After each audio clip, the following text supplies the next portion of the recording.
Today we take a look at the WorldQuery model. The WorldQuery model is a model for spectacles which allows you to really just interact with the world around you in a very easy way. Here, if you go on the documentation for spectacles, there is an example.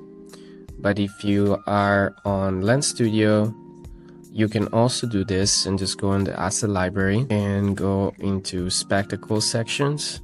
And then you can download the surface detection, works very good, but also the query hit is what we need. So this is a kind of a variation of this model. So we're going to import the WorldQuery Hit, which spawn the object on the surface. Whenever we go back and close the asset library, this is imported automatically, and you will find this folder in here. This package is being imported, and you can literally just drag and drop the example in the scene and visualize it. And when we toggle off all of these elements, let's not toggle off the spectacle interaction kit because we still need it. So whenever you import it, then this happens, and you can just raycast on every part of your surrounding and just have these object that attach to every part of the world. And this, of course, it's a very good visualization because it's really the same behavior when you are on when you are wearing the glasses, and then we will see a demo.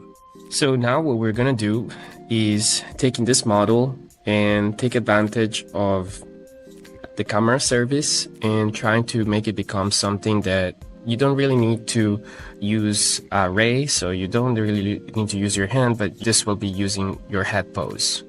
And this modification is pretty helpful for hand-free applications. So let's make sure that we show all of the process. So the first thing that I want to show is if you go on the spectacle samples and you go on this template, which is called crop, you're just going to see that there is one utility, which is called camera service. This camera service allows you basically to get the camera and start from there and get the position of the camera and so on. This is publicly available on the samples in the crop sample where this happens. So let's go back in Lens Studio, and let's see what we want to do here. So this is the example that is given. Let's create a copy of it. So let's duplicate this. We call it example 1. It's okay. And then let's open it in Lens Studio. So let's go into cursor. This is my current project at the root. And we're just going to make sure that we are opening the example number 1. So let's modify a little bit of things here. So we're going to live code a little bit. The way this works, we will need the camera service. So we will need to import the camera service, of course, from camera service, which is not here, but I think it's in another folder. Yes. And then we're also importing something called camera type within the camera service script.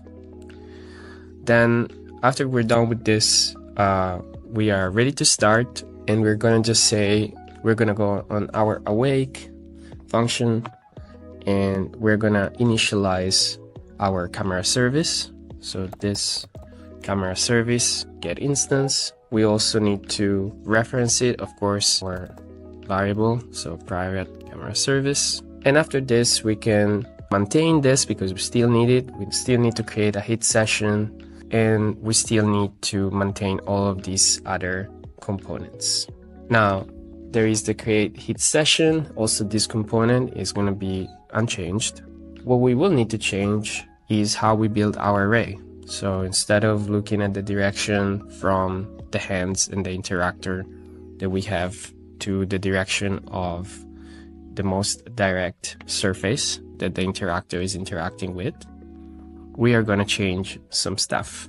So let's go here and see in our update, we have in this section, there is the part that construct the array, and then there is the hit session that has array start and array end. So this is the part that will need to be changed. So let's remove this one. We won't need it anymore. We can just say constant array start equal this get.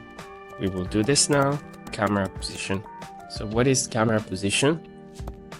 let's create it. Actually, let's maintain the lowercase letter here. The camera position is a new method that now we will create, and is a vector3 because it's a position. And this vector3 camera position returns the camera. So you're gonna get main camera is equal the camera service type main, and then we are returning the world position of that camera. So now we have it, and we can reference it here at the very top when we are building our raycast. So let's go on the update, which is here. So we have our ray start, that's great. Now we need, of course, to fix stuff to put together the ray end. So we will need a direction more than a ray end. What's the direction? The direction is going to be the camera service, always this camera service. Then we're gonna get the camera main, and we're gonna get not really the world direction. Sometimes it really hallucinates. So we need to be careful about always autocomplete. We will need actually the back direction because it's inverted. So we get the back direction. Let's just think that this one is forward, but it's really a direction of this camera. So we get the relative back direction of the ray start, and then we are creating the ray end. The ray end is the final thing that we need for creating our ray. We're gonna create a new vector3, and we're gonna create this direction not with add, but we're gonna do something like this exactly. So let's just wrap it up a little better because it's a little bit unclear. Remember that the units in Lens Studio are centimeters. So you're gonna probably wanna do something like this. There's gonna be 10 meters for the directions. And then we're gonna close this one here. We already have it. And then we have the final heat test session. So we will only need this, which is, and we can probably remove all of this part because we won't need the interactor anymore. And this one, of course, is start, not stereo. So let's fix this one here. So we have everything we needed. This is our ray start. This is our ray end. We are just going in the direction of the head pose for 10 meters. And then we have everything that we need just to do our modification for the WorldQuery example. Let's test it in the editor.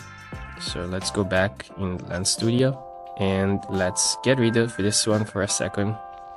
Let's make sure that it's still working, and we're gonna add our second one. So WorldQuery example 1. We will need to add some things here. So that all of the errors should be gone because we already have reference things. Let's see what's going on here. Cannot read property of stack trace and heat result default color. Probably I might need to remove some things because we not necessarily need everything. So let's see what's wrong in here. Undefined stack trace, WorldQuery example 82, camera service 38. So let's go back in here and see what's going on. Camera service 38, default color. This should actually be correct. I don't think this is a problem, but we probably have an issue here where it says 82. Let's see what's going on here. Oh, for sure, because we have all of these interactor thing that we set up previously, and we probably need to get rid of this because we no longer have the interactor. Actually, let's do a search. I think the interactor only appears on the very top. There's only one. Seems like we're good, and we should have our scene working properly just without the need of having our array that is starting from our end. In this way, we can just have a constant, but you could modify this behavior and only use this in certain instances. But this is very helpful, for example, if you want to position things on your table, or position things on your surrounding, and is constantly working with your head pose without the need for you to just raise your hands. Now we're gonna test this on the device real quick, and I hope this helped you to develop more useful and impactful application in augmented reality.